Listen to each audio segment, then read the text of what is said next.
Olá, mamães! Olá, papais! Sejam muito bem-vindos a mais um episódio do Telas do Benflix. Aqui eu te ajudo a transformar o tempo de telas do seu filho em aprendizado criativo e habilidades para a vida, sem brigas, sem culpa e com muita diversão. Eu sou Helena Oliveira, mãe de 2 e engenheira de software há mais de 10 anos. E hoje nós vamos falar sobre um dos erros mais comuns e ao mesmo tempo mais invisível que cometemos quando tentamos ajudar nossos filhos. Eu chamo esse erro de substituição forçada. É quando você percebe que seu filho não quer mais ir para a escola, reclama que estudar não serve para nada e só quer saber de telas e mais telas. E então você pensa, preciso fazer meu filho socializar. A solução parece óbvia, não é mesmo? Vou colocá-lo na natação. Um esporte coletivo vai resolver. Quem sabe aulas de teatro ou música, ou vou forçar convivência com os primos. Parece perfeito. Uma troca direta. Menos telas, mais atividades saudáveis. E assim você se transforma no motorista pessoal do seu filho, correndo de uma atividade para outra, investindo tempo e dinheiro, acreditando firmemente. Isso vai resolver. Mas o que acontece na realidade? Você matricula seu filho na natação e ele vai arrastado. Reclama o caminho inteiro, participa sem entusiasmo e volta para casa e corre para as telas. E então você ouve: Por que você me obriga a fazer isso? Eu odeio natação. Quando eu posso parar com isso? Em vez de resolver o problema, você agora tem dois. O vício em telas continua e ainda tem que lidar com a resistência às novas atividades. Mas por que isso acontece? A doutora Victoria Dunkley diz que o cérebro, acostumado com a estimulação intensa e imediata das telas, começa a achar a vida real entediante. Não é preguiça, é uma resposta neurológica. Vamos entender isso um pouco melhor. Por que uma criança de 8 ou 9 anos, que deveria amar brincar e estar com os amigos, diz que a escola não serve para nada? Isso não é normal e não acontecia antes. Isso acontece porque as telas fornecem doses constantes de dopamina em níveis que atividades da vida real não conseguem competir. É como comparar uma lanterna com o sol.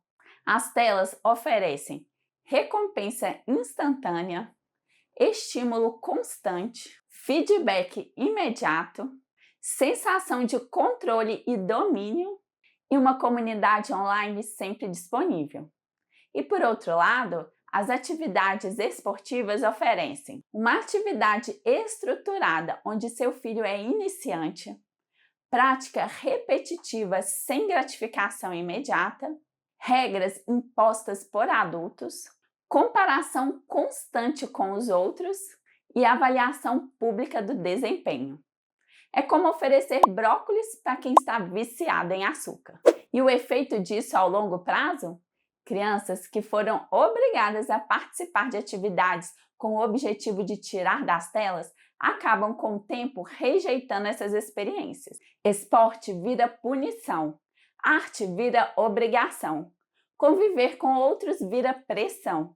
Sem querer, a gente transforma aquilo que poderia ser prazeroso em trauma. E o mais delicado, a dor emocional. Quando a gente força sem escutar, a mensagem que chega neles é mais ou menos assim: o que você gosta não tem valor. Você não sabe o que é bom para você. O que te dá prazer é errado. E isso dói.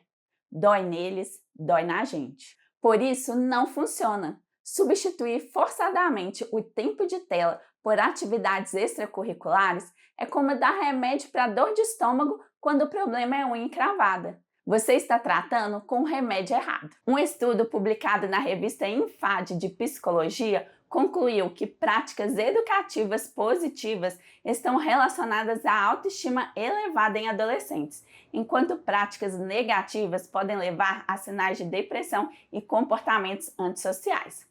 E talvez você esteja vendo isso aí na sua casa. Seu filho parece frustrado por qualquer coisa. Evita desafios, até os mais simples. Desiste rápido. Se sente burro quando erra. E se fecha, se isola e vai direto para o celular. Então a pergunta que surge é: O que nossos filhos realmente precisam para florescer emocionalmente e se manterem engajados em atividades produtivas? É aqui que entra o segundo pilar, o círculo de confiança criativa. Esse pilar parte da ideia de que para uma criança se desenvolver bem dentro e fora das telas, ela precisa estar em um ambiente que oferece motivação real, que nasce do reconhecimento dos seus próprios interesses, apoio ao processo e não só aos resultados, acolhimento ao erro como parte natural da aprendizagem, sensação de competência ao superar desafios reais e segurança emocional para experimentar sem medo de julgamento. E quando isso acontece, a mágica vem. A criança se sente livre para criar, segura para tentar e forte para continuar. O impacto disso na autoestima é imediato. Pense comigo. Imagine seu filho terminando o primeiro jogo que criou. Por mais simples que seja, naquele momento ele sente algo que muitos adultos passam anos buscando. Eu que fiz isso. Esse sentimento de competência real gera uma autoconfiança que nenhum elogio genérico consegue oferecer. A psicóloga Carol Dweck mostrou isso em sua pesquisa sobre mentalidade de crescimento.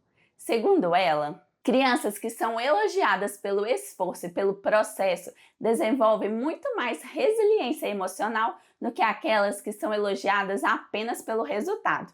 Isso significa que quando você valoriza a jornada criativa do seu filho com suas tentativas, erros e recomeços, você está ajudando a formar uma criança mais persistente, mais confiante, mais curiosa, menos ansiosa e mais preparada para os desafios da vida. Esse é o poder de um ambiente seguro, onde a criança não tem medo de errar, porque sabe que errar faz parte do processo de crescer. E o que nasce desse ambiente? Seu filho começa a experimentar, testar, criar, resolver problemas, superar desafios. E com isso, vai se tornando uma criança mais forte emocionalmente, menos dependente da validação externa, mais conectada com você e muito mais preparada para o mundo real.